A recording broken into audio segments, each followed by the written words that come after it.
Just please hit accept. So, welcome to Client Onboarding That Rocks. Today, we are talking all of the things about what to do when you get a brand new client. Just so you all know, this is designed to be a roundtable discussion. So it's not me all the time, and you're welcome. I really appreciate everybody else's input and their questions and strategies and anything that you want to share. This is a free-for-all. Consider this a safe space. There are no dumb questions. We're all in this together, just trying to figure it out. So I do encourage participation. So we're not talking over one another. Go ahead and raise your hand, either physically or I don't know, click the little button that raises the hand, and I'll call on you. Or if you're more comfortable communicating via chat, I am monitoring that as well.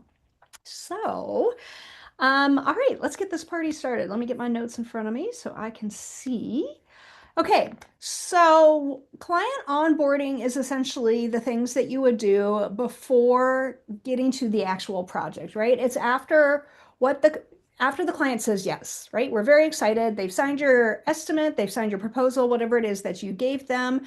And essentially, it's going to set the tone for the entire project and the relationship. So, this is something you want to have in place so you have a smooth, professional experience with your client starting from day one, right? And I think it really helps show clients too that you've got your act together. Now, I haven't always had my act together. I will be the very first one to admit that. I've been doing this a very long time. I've made my fair share of mistakes, but that's why I'm trying to teach you all the great things that I've learned along the way. So you have it in your arsenal going forward. Um, I'm going to start asking some questions and let me just see a show of hands or respond again verbally or in the chat. Um, Let me ask, has anybody ever had a project go south because your expectations weren't set clearly in the beginning? Anybody? Just me? Okay, good. A few of us, good. If you were to describe your current onboarding process, what is one word you would use? Undocumented. Undocumented. Who else? I feel mine has a lot of forms, but sometimes I think that's necessary based on what I do. That's fair. That's fair. Michelle, did you have something? Oh, well, I was thinking, so I'm trying to think. Mm, I can't figure out right now. That's Oh okay. yeah, so Not to worry. So let's start with the process, right? So let's say the client just signs your or proposal, right? Yay, you got the project. First thing you do, obviously, is celebrate, right? That's a given. But what do you do next? Who wants to share? What are your next steps? What do you do? And it's going to vary for everybody. We're in different niches, obviously. Jen, go ahead. One of the things that I do is get them set up in my QuickBooks. So I put them in as a client. I create that initial invoice because I always require a deposit up front, especially for new clients. Good. So I get all of that ready to go so that I can send them a welcome email basically with the agreement if we haven't already done that, and then the first invoice with my W-9 and all that good stuff. Yeah. So paperwork, I think, is obviously one of the first things we tackle. And I think that's pretty commonplace. Jeremy, I saw your hand was raised. Would you agree with that? Yeah, I basically was going to say the same thing as Jen. I make sure they have a signed copy, me having signed it and them having signed it of our current contract that everybody agreed on, and send an invoice for what is the deposit that they need to pay in order for us to start production. Very Because good. I mean, honestly, like I don't want to even start onboarding someone until, as because that's considered part of the production for me until they've paid that invoice. Agreed. Agreed. I don't want to do any work until that contract is signed and money is in my hand. I agree. Now, of course, for some new freelancers, like they're not there yet. Like they don't know how to do the deposit. They don't know how to do the contract. So I just want to We're going to do really high overview real quick, but so deposits are commonplace in the freelance solopreneurship scene. And it's to ensure that the client is hiring you in good faith. And it's also a great indicator as to if and when they will, or if they will pay their final invoice at the end of the project. Typically, we'll charge 50% of the estimate. Some people do like milestone billing, so they might get like a third upfront, a third when the concept is approved, and a third when it's complete. But deposits are totally commonplace. So please, please, please ask for one. And if the client won't give you a deposit, instead of immediately turning around and walking away, which is that's my first instinct. But now I've learned to ask why. Okay. Sometimes they have really good reasons. So, for example, if you're working with a large corporation, let's say, and their accounting department just cannot turn around a check that quickly, because some people still use checks, some companies still use checks. As long as they sign your contract and they agree to pay, then usually that turns out to be okay. Contracts in and of themselves, I think, are a no-brainer. I think every single individual in this Zoom room should have a contract. Now, the length of yours and the content of yours may vary, but essentially it's going to spell out all of the details, what happens if there's a conflict, right? Make sure that everybody is on the same page, and what happens if there is a dispute, okay? So if you don't have a contract, highly recommend getting one. And that's a whole other discussion to have another time. Okay, so we do the deposit, we get our contract signed, set them up in QuickBooks. What else might you do in the very beginning? Does anybody use like a client portal? No, set up on a client portal. What? Yeah, go ahead, Julie. So typically in my process with being in the advisory roles related to finances, there is in my agreement listed out what is required in order for us to begin our effort. And depending on which level they may choose from the tier of options to work with me, will kind of go into the level or details that they have to provide to me in order for me to start work. So, I mean, maybe for a copywriter, you might need some interview set up or something like that. But for me, it's like bank statements and loan documents or any kind of vendor agreements or other things like that. So, part of the onboarding is just making sure that they have their checklist understood of what deliverables they are expected to provide in order for me to complete the scope we've agreed on. Great. Yeah, I think that's a really good point. Like assets that they can give you, anything upfront would be helpful. Maybe it's a brand guide, right? Maybe it's their logo, their whole brand suite, whatever it is you might need. Yeah, Jeremy. For me, as a creative producer, it's basically setting up an initial creative call with my client, who's usually a creative director, an art director, and their client, who is usually who we're producing the job for, to go over the creative and make sure that everybody is on the same page before we start producing and coming up with or finding all of the props and building sets or whatever we would need to do for it, just to make sure that everybody fully is on the same page and understands where we're headed. Yeah. So let me ask you all this. Those of you who are currently doing the deposit and contract thing, do you send your contract and deposit invoice at the same time, or do you wait until your contract is signed before you send the invoice? I'm just curious. Jeremy, go ahead. I wait till the contract is signed because normally the invoice has to go somewhere other than to my client, like to the accounting department, and they'll provide me with the information for who that needs to get sent to and what the contact information is to put at the top of that invoice. Good. All right. I saw some other hands. Where'd they go? Julie. So my contract, once they've executed the note, it has listed 50% due upon signature. And so if they require an invoice specifically, then they just need to confirm that that is required. And then I will send that separately. Otherwise, they consider that contract the invoice for 50%. Okay, perfect. Perfect. Michelle, did you have something to add? Did I see your hand? Oh, yes, that's what I do too. Well, more like I send the invoice and also like the contract and stuff like that. Mhm. Like, so, I mean, I pretty much do that. So that's Good. all I really wanted to say. Okay, good. Yeah. Um, Now those of you again who do contracts, what is your policy? Do you only have new clients sign your contracts, or do you do a new contract? Let's say you've been doing work with a client for years, but now all of a sudden you get a huge project. Like, do you do a separate SOW or do you do a brand new contract? Jeremy, go ahead. Sorry. I have a well, okay, so I have one client. It's funny, I was literally just thinking about this 2 seconds ago. I have one client that I've been working with for 20 years. Wow. I do all of his retouching and I don't ever have to give him a contract. Um, I just tell him how much I think it's going to cost and he understands and then I bill him and he pays. But Mhm. that's a very, very long standing relationship. Mhm. um, for most of my clients, it's a contract for every job. And my best example of that is I did a job that started out as a 3 week project. And at the end of the 3 weeks, we weren't quite finished and they needed to extend for another week. That was another contract on top of the original contract.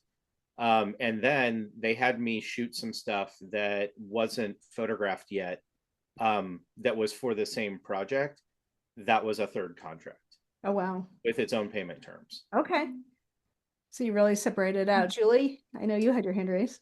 So my initial proposal typically allows for 3 tiers, and the first tier is based on a project that could support them for their short-term goals. Another tier would be a retainer of sorts, but it is at a lower engagement level. And then the the third tier would be a full retainer, basically completely integrating. And so in that case, I would never redo a contract or come back and say this is changing. But on the other 2 tiers, if the engagement with the client adjusted or shifted, I would absolutely send a new scope agreement, just to say, we're moving past this level of deliverable, and it's either going to become something ongoing or we're doing another project and what those deliverables require of myself and of them. So Great. Great. Anybody else want to jump in on that? No? Okay. Um, let's see. What is your payment policy? Now we talked about deposits, but like when do you collect payment? What do you do if a client pays? All of those good things. I send a thank you and confirmation that I received the payment. And if they don't pay, I just politely remind them that deliverables will be delayed until progress is made. That's nice. That's really nice. I have a pretty intimidating sounding terms and conditions for payment on all of my invoices, which I've yet to decide to take off of there. um, yeah, and Julie, I think you know all about it, but it basically states my payment terms, what happens if they pay late, and sites. Freelance isn't free, which I was in New York, or I was in the New York, New Jersey area, so it was applicable. I haven't taken it off yet, just because it's more of an intimidation factor. Like, it has gotten people over the last 3 years to pay me on time or early for almost every job. Yeah, good. So I'm not inclined to take it off unless people know that I'm not in New York anymore. Yeah, I think that's really helpful. I think my contract's I would never use the word intimidating, but now that you say it, I kind of like it. Like I've been doing this long enough. Like, I'm not messing around. I'm so tired of freelancers being taken advantage of. And I'm like, either you pay or shit's gonna hit the fan. I mean, let's be Right. honest. I mean, And it's like, I'm not even just doing it for myself. I'm doing it for all freelancers out there, right? You know? the other thing that it has on there, it says that I reserve the right to charge a 15% per month late charge on unpaid invoices. in Kansas, it's capped at what, like 1.5%? Yep, But 1.5%. I'm not going to take the 15% off of there, because if the client doesn't know that, Right. then that's what I'm talking about, the intimidation factor. That's more Yeah. intimidating than 1.5%. And I may only be able to charge the 1.5%, but they don't know that until I have to charge it. Right. And So I I have didn't to even charge know it. about the Kansas and Missouri is the same way about that law that they cap it at 1.5% until I started charging a late fee. Again, this is many years ago, but I was charging 10%, right? That sounded reasonable enough. Right. And I had a client come back to me and educate me, oh, you can't do that, right? It's got to be 1.5%. And so I was like, okay, so then I'm tacking on 1.5%. And sure enough, guess who was late paying? This guy. And he goes, well, I don't like your late fee. And I was like, well, easy solution. I don't like you being late. You know, I mean, So just don't be my late. exact terminology is it's 15% per month, or the maximum allowable by law. There you go. And so it covers me either way. It basically says I know what I'm doing, Right. but I'm still going to do it the other way too. Yeah. Yeah. Very good. Okay. I asked if anybody set up a client portal or a resource hub. Like, do you all use like Google Drive to share documents? WeTransfer? How do you do that with your clients? And again, I know everybody's in a different No space. to WeTransfer. Yeah, no way on that. Oh, you don't. Oh, tell They, me, you don't like WeTransfer? they changed their terms and conditions and had it written in there deep in the terms and conditions that they reserve the right to do anything and everything that they want to do with any files that are transferred through WeTransfer. What? So basically everybody I know in the photo industry said no thank you, and they canceled their account, and we just use Dropbox because that's the Dropbox. easiest way to do Okay. it. Good to know. Thank you for sharing. I had not heard that. Yeah. That's crazy. I started using a platform called Moxie, Moxie. It's really nice to set up, put it in your templates, you know, between your estimate, your invoice, your contract, all that good stuff. And it also serves as a nice little resource hub, where I can put other documents, which we'll get to here in a minute, like my welcome kit. All of my contact information they can easily source, and view it as like it's kind of like Google Drive, right? But it's all here, it's all branded, it's all nicely packaged, you know, for this purpose, you know, for my copywriting clients anyway. So I was just curious if anybody else had dabbled in anything like that, or you just go with the good old Google Drive or Dropbox or what have you. Hey, Julie, is it possible for you to show us what your branded Moxie environment looks like? I'm not familiar with it. That is a good question. I don't know. Let me I see. use good old Dropbox, and I it's know. it's not very sexy. It's not branded, but it is so easy. Let me see if I can Um, to.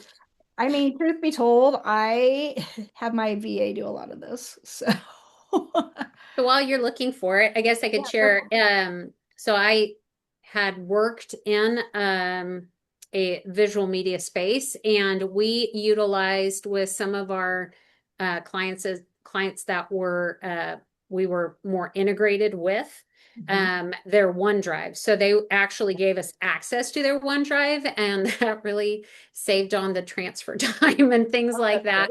And we could brand their share the page, um and so that Microsoft 365 gave that access to it, but also Dropbox, and similar experience to Jeremy with the we account. So there you go. Um, Jen, I am looking. I'm in. So when I say branded, it really has like my buttons are purple, my some of my text is hot pink, right? You know, so it's not as branded as you might want or hope. I know you and I are really big on that. But you can do your invoicing through this and everything. Let me see if I can get to my dashboard. Well, that just shows my calendar. All right, let's see what I can show you here. So it's got a pretty healthy dashboard and whatnot. Like I said, you've got your calendar, you can put your clients in there, your projects, how to communicate, your pipeline, which I think is really nice, your invoicing, your contracts. If you like bill by the hour, right? And you need to keep track of your time, you can keep track of it. forms, meetings, all of the things. And then there's this client portal. And you see I can brand it here and put in colors if I want, right? And put a little favicon. I think that's kind of nice. But anyway, it's something to look into. I'm not convinced Moxie is the one and only solution. There's obviously HoneyBook. There's a lot of different options out there. But definitely something to look into and play around with if you want. Just from the research I had done, that seemed to be the one that had everything that I wanted. So there you go. There you go. Okay. Yeah, Oh, one real quick. yeah, Yeah, that's the first time I'm hearing about Moxie because I just usually use Google Drive. That's why. So and that's totally fine. I mean, especially yeah. if you're first starting out, like, why do you want another expense, right? But for me, it was just worth it. And it also helped like condense a bunch of expenses down. Like I was paying for different platforms for all the different things, like DocuSign to sign my contracts, and this, that, and the other for everything. I'm like, can I just condense it into one? And this has most of everything that I wanted, right? So that Oh, was okay. does anybody do any like automations or workflows for onboarding? Anything? Nope. Okay. So let me ask this. Oh, go ahead, Julie. I was just going to say, so I have different Google forms that will allow them to set up, it sends me like notifications when they've made it to the next step and kind of helps me gauge their timing and when they're ready to move forward with the next deliverable and things like that. So as much as automation allows when you're sharing that kind of information. So. Right. I've learned for these events in particular, again, VA is very helpful. My assistant, she's fantastic because I don't do tech stuff. I call her my tech bitch. Shh. No, she knows it. I say it to her face, and she proudly owns that label. Yes, Jeremy, I'm talking about Katie. Very well aware. Uh-huh.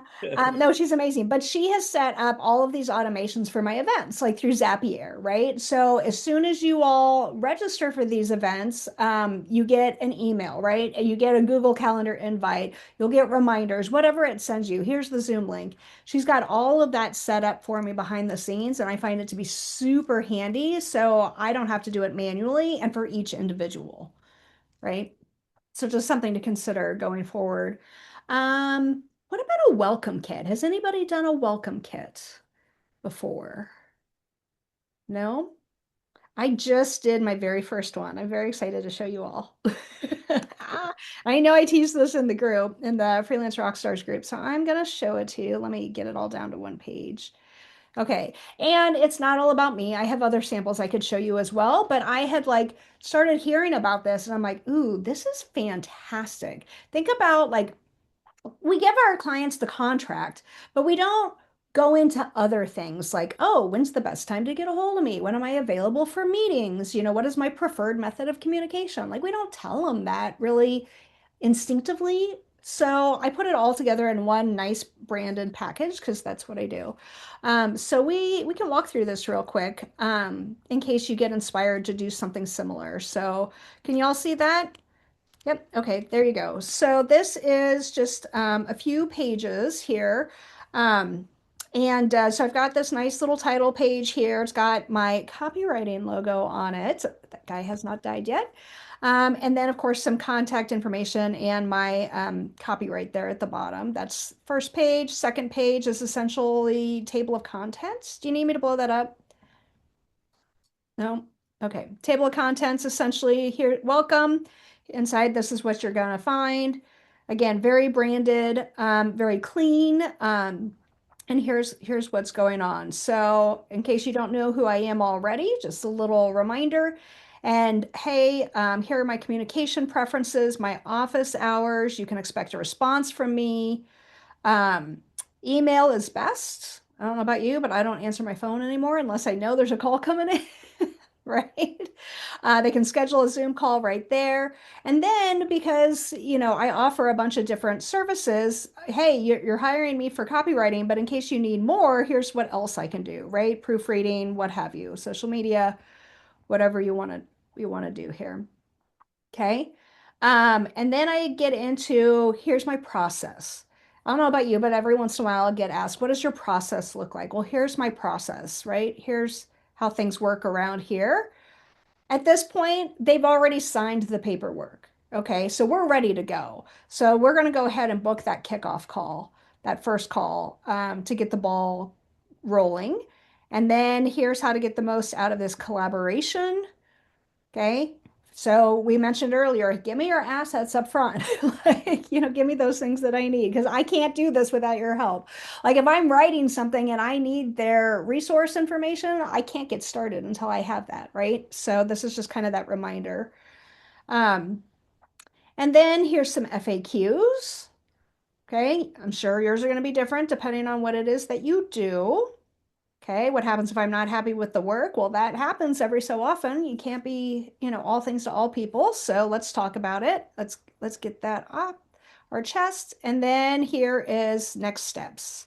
If you haven't already, please do the following and then quick links to easy access. And there's the client portal right there. So that's it. Questions, comments? Yeah, Julie. So I noticed that you said that this is a welcome packet, but that they have already signed the agreement. So do you ever share this prior to the agreement getting signed? I could, but I haven't. Okay. There's certain things like Jeremy said before, like there's certain things I'm willing to do before they sign and pay, and then other things are kind of like that takes time out of my schedule, right? So this is something that I actually could automate if I can get my assistant to do the Zapier on it, right? Like once I receive the signed contract, this could automatically get kicked out. That would be cool. That would be cool. You want to see anything else? Any other comments or questions? Are you all inspired? Are you intimidated? It looks really good, Julie. I think it's great. Thank you. Got to give props to my designer, Alicia. She's awesome. But again, very clean, very simple. Okay. I was like, how many pages? It's This- 6 pages, and one of them is a cover page. Mhm. Yeah. Yeah. So one of the things I find, at least within the realm of my freelance or my solopreneurship, is that people don't read Yes. frequently. And Correct. so I guess I was just trying to decide the benefit and maybe whether or not it's just bullet points and how to continue to make it Right. visually interesting that way. Well, exactly. Well, I think bullet points are good. And I agree with you. People don't read, and as a writer, that hurts my heart. However, right? However, if there's ever a dispute down the road, you have things in writing and you can say you have given them all of the information. So, for example, if they say, I want to meet with you at 7 p.m., and you're like, absolutely not. Well, oh, I didn't know that. Well, not your problem because you gave them the information up front, right? You did your part by communicating up front. And if they do want to insist on meeting that late at night, like imposing on your personal time, that's where I would be like, okay, A, do I like this client? Maybe, right? B, how much do I want this project? And C, do I have anything else going on? But D, let's not forget, I'm charging extra for that, right? I'm charging a rush fee because that's just not cool. That's imposing on my personal time. So anyway, yes, I think having everything in writing is super important. And like I said, even if they don't read it, at least you tried. Okay. Now, some people use instead of like a welcome kit, some people will do like a working with me document. And again, it can be very similar to this. It can be a PDF. You might even have it as like a back end link on your website that you can send them to. And again, same kind of information. Here's how I like to be communicated with, which I think is very important. I had one client one time all of a sudden start WhatsApping me. And it was at 5 in the morning and it was like message after message, the type of person who hits return after every sentence. I'm like, oh my God. And it was like 5 in the morning and my phone was like bing, bing, bing, bing. And I was like, what is happening? And I was like, I never gave you permission to WhatsApp me. This is crazy. So now I have everything in writing. And if there's any questions, I can always refer back to this. Okay. Again, just one of those professionalism things. Jeremy, what are you doing? I don't do WhatsApp. No, I don't either. The only reason I had it on my phone is because my nephew had taken a school trip overseas. And I guess when somebody's overseas, that's the easy way to communicate, right? And I just hadn't taken it off my phone, so it was still there. So anyway, yeah. And how she even found me, I don't want to know. Anyway. Okay, welcome kids. We talked about working with me. Does anybody do like trainings or orientations or maybe even like a Loom video to show people anything? You may not need it. I'm just curious. Some people have done that. Again, things that you might have never even considered before. You know, maybe your client portal is really confusing. You could do a little Loom video and be like, hey, here's where you'll find this, right? Any training that I typically do is in person. There you go. There you go. I do like if it's recorded, they can have it for later, you know. I don't know how you could record in person, but that might be a cool trick. Okay, project management tools. What do you use to stay on track? Angie, Basecamp. Basecamp. Good. Mhm. What else? An executive producer who yells at me. Wait, what?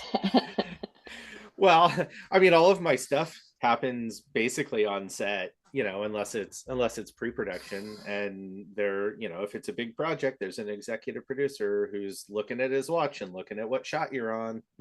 There you go. Jen, I'm curious about you. Do you use like an Excel spreadsheet? What do you use to stay on track? I use Asana primarily. Mhm. And I can invite contractors to that too, and input the brief, and then we comment back and forth in there, like when something's ready for review or when I've reviewed it. And that's really helpful because then we're both getting notifications when something's ready for us for the next steps, and it shows up in our task list. And I'm just on the free plan for now. Yeah. And I am working on landing a client who say they use this with their contractors. I've never actually used it with a client before, so I'm excited to see how that functions. Good. Yeah. Yeah, Michelle. Oh, yes. Saying about the, project management tools, I think I only use like Talkify and Grammarly. No, Grammarly? sorry, Grammarly, yes. Uh-huh. I don't use really, I think I use about different ones. I don't use one singular one. Yeah, I'm thinking even like you could set is again, especially if you're first starting out, you could set up an Excel spreadsheet, right? Or a Google sheet and be like, okay, here's the client, here's the date that we started. You could put in your deadlines, right? And your milestones. You can put the client's name and contact information, and just so you have everything like right in front of you to keep track of everything. Yeah, because I've been trying to do research on which one would be a good one to use and stuff. So yeah, I'm always trying to find out if anybody have any recommendations on that. What would be a Yeah, good I project started management? with a Google Sheet Excel form, and it just eventually couldn't contain all the things that we needed to communicate with deadlines and statuses and things like that. And so that's when I implemented Basecamp, and it's been really helpful to. I mean, we put our notes from our meetings in there. It's got to-do lists and tasks and date, and it's probably similar. I think it's one of the lower entry level project management ones. I've heard great things about ClickUp. And that one has like contingencies. So like when you finish yours, it automatically notifies the next person who has a task after yours. I just haven't wanted to dig into it, and so far Basecamp is working for us. So but that was why I moved to Basecamp from a spreadsheet. Is it couldn't contain everything we needed to keep track. Okay, well, I was check that out, and you said Yep, click up too. Okay, ClickUp. thank Yep. you. Mhm. Okay, Yeah. thank you. Very good. Anybody have any tips on organizing files, whether on your desktop or physical files? Yeah. Angie, I see your eyes get really big. Give me My all. tip would be do it. Yeah, do it. Do And it. whatever system you will use is the most critical system to have in place. Right. Well, and I think too, we've got to think about that in terms of our onboarding process. Where does that come in our checklist, right? Of what we're going to do and when. When do you create that digital file folder? And if you need, when do you create a physical file folder and put it in your, I'm looking at my little file cabinet here. At what point do you do that? Right? And what does that look like? Do you assign a client number? Do you assign project numbers? Like all of those things, and again, that's going to vary per person. But think about where that goes in your onboarding checklist of when you do that, because I think it's important to stay organized, right? Julie's like, yes. Well, I was gonna say, make sure you have, at least 3 backups of your file system. That too. I mean, for me, I have 2 local backups and 1 in the cloud. And it's absolutely necessary to have that. But you're talking about, like, when do you set up things like a client number? My client number or my job number associated with that client happens when I'm estimating the job. When I send out an estimate at the very top, it's already got that job number on it. And it always starts with, for me, it starts with a 2-digit year, 2-digit month, 2-digit day. Okay. That way it'll never repeat unless I live 1,000 years. There you go, Julie.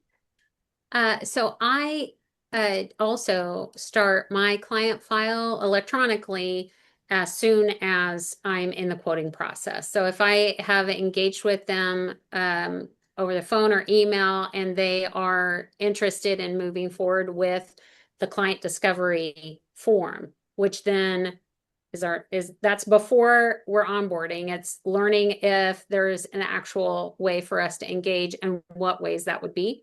Then I've already started their client file, and that discovery form becomes the first document that takes residence in that file, and then proposal, and then sometimes it's proposal iteration, and then agreement. So, and then underneath that, we have the files as needed.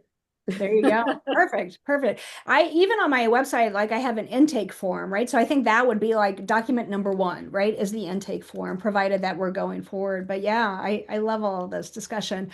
What about for those of you in the creative space, when do you send out a creative brief?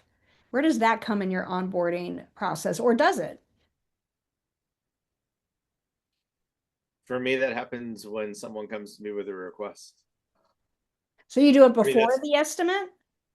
Yeah, because that's how I land the client. Well, the estimate goes in it, right? So essentially for me, it's basically the creative brief for me, or it's not a creative brief. The client usually comes to me with a creative brief. And I usually am going back to them with a document that shares with them my vision for their project based on that creative brief. Has a little bit about me. So it has a 1-page in there that reminds them who I am, what I do, what my history is. And then the very last page on that will be my estimate for the job. And it's not an itemized estimate at that point, but it'll have my terms and conditions on it as well. But it basically is just a 1 sheet that outlines, creative fee, expenses, usage fee, stuff like that. And that kind of opens us up to the greater conversation of, is this where you want to be money wise, or how do we lower the price? To get within a certain budget range, that kind of a deal. Or if they have questions about what my vision is, then I can answer those questions. Okay. Anybody else have a different process? You send it out later, or you wait for the client to give you one, or hope that they give you one, right? All good. Okay. What about if you're charging hourly and you're tracking your time? I want to think about too when you get that set up in your onboarding process. Okay, I know not everybody charges by the hour, but again, especially if you're first starting out, think about when you get that set up and you put your client in there and how you're tracking that, because that's also very important to track the entire time. Okay. Yeah, Jen. I use Toggle. It's a free app. There are paid levels, but the free works for me and has for 11 years. So I use that to track my time regardless of how I'm billing the client. I usually do project-based fees, but I want to know the actual effort that goes into every job so that I can pull that as data later when I'm writing future proposals. And it's helped me a lot come up with contingencies and things I put into my terms, like, this many rounds of revisions are included, then we're billing hourly, that kind of thing, to head off scope creep as much as possible. Great. I love it. I love it. Um, do you all like integrate any sort of communication touch points? Like, let's say a client gives you a project, you've got, I don't know, a month to work on it, right? Do you like tell yourself, okay, I'm not going to wait until my deadline to communicate with them? Do you like institute touch points? I'm going to check in with them here and I'm going to show them a draft here. Like, what does that look like for you in each of your respective niches? Yeah, Julie. With mine, I just want to be sure that I'm touching base at a minimum weekly, dependent on the intensity of the project that we're working on or the level of engagement they want us to support. And that can be as easy as this is what's been done for you so far this week, or we are still missing this piece of information to move forward. It's just important that there be some kind of pulse of we're alive, Yeah. we're still working together. Thank you for whatever, and enjoy the rest of your week or your weekend or whatever that is. But I strongly believe that even if there isn't progress being made because you're waiting on them, the communication piece of it is critical. And honestly, maybe that's all they paid for, is someone that will talk to them. I don't know. Excellent points. And I love how you're like just touch base weekly. Like I've never heard anybody actually say that just so easily. Usually it's like a third of the way through or halfway through, and you're like, nope, weekly, and I actually love it. I love it. Okay. Uh, do you have an onboarding checklist for your process? Are you going to have one after today? Maybe. I don't know. There's a lot to think about, right? And you want things to run like a well-oiled machine. So I think like if you have all of these different things like figured out in order, like when you do things, it's going to be so much easier. You just done, done, done, done, right? Um, well, we talked about automations and y'all told me you don't do any of that, so I'm not going to ask that question. Uh, do you or would you, wait, Angie, I gotta look at you for this one, use AI for any of your onboarding processes? Processes. Ooh, stumper. I haven't had to yet. Um, Usually I go when I use AI when I need a thinking partner or something, and it's something I'm working through. And I haven't needed it yet, but perhaps I should see what opportunities I am missing, particularly the automation. And as my speaking gigs start and self-hosted events start picking up, I mean, I liked your idea about the automations for event signups and the confirmation email and the calendar invite and the virtual links and things like that. So I would probably go to Claude Cowork and work up some sort of skill or process for that.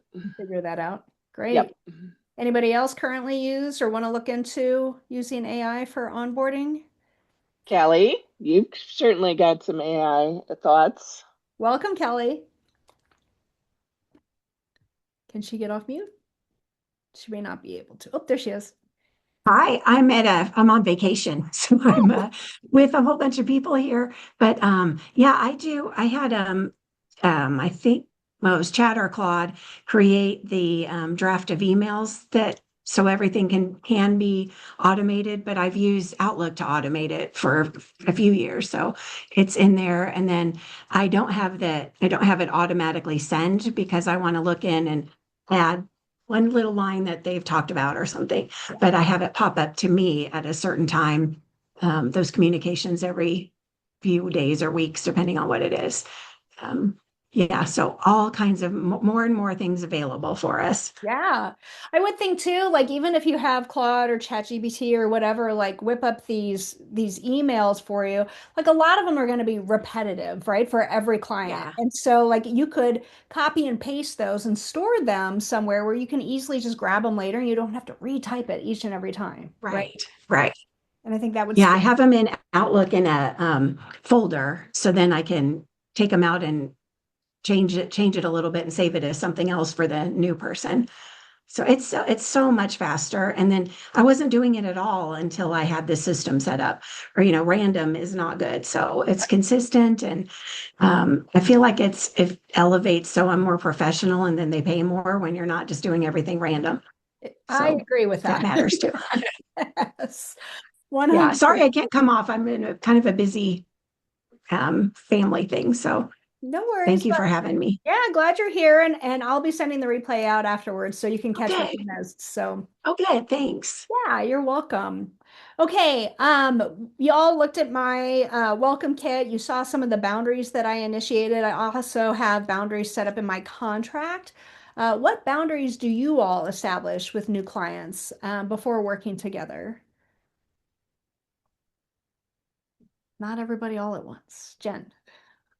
I was just gonna say my agreement is pretty thorough. Like I don't explicitly set boundaries like what hours I'm working. I just kind of assume everybody is on business hours, and I guess I'm lucky I haven't had very many clients be disrespectful of that. When I'm doing agency work, I kind of assume I'm gonna get some late things that I need to respond to, and I'm okay with that. But I feel like having a good, strong agreement that spells out your terms helps set the tone for the whole relationship. And I don't think I've ever gotten pushback from a client feeling like it was too much. I think, on the contrary, I think it makes you look more professional. So that has always worked well for me. So I haven't done a lot beyond that. Yeah. I agree. And I feel like, freelancers get a bad rap, because a lot of people do, like they lose their job and then they go about running a business all willy-nilly, right? And so I feel like those of us who are career professionals really need to up our game, right? Level things up and ensure that we are helping improve the reputation, right? And giving clients that professional experience that they're seeking and that they want. And hopefully we can help elevate the reputation of the word freelancer. Yeah, Julie. You're on mute. Absolutely agree with Jen, right? Rary, is that right? Jen, on the contract, I utilize that to really level set the deliverables and expectations for what they need to provide to me in order for me to provide what I'm committing. And the time frame is contingent completely on when I am receiving it in completeness, and then or making progress is dependent on their availability to have conversations and things like that. So I definitely line out the expectations that this is not a singular effort, and that it is actually very dependent on their engagement and feedback from the information shared. So the boundary piece of it with time availability and things like that, I am pretty upfront with it, but I do like the fact that you put it down in writing. I have in practice only been putting it either in conversation or in emails, and I think that the kit probably makes that easier to reference and then share with other people. But yeah, I also ensure that they give me their boundaries with who they allow me to have conversation with about any of the projects we're working on, or scenarios that they are in that driver's seat of inviting people into the conversation beyond who they have legitimately written out for me to include in communication, as well as, is it only email? Are they expected to be at every meeting and things like that? Yeah, very good. We are out of time, y'all, but I do have one more question. If you would do me the favor and respond in the chat, I want to know, what is one thing that you are taking away from today's conversation that you are going to go implement in your own onboarding process so you can onboard clients and rock the whole process, all of that things.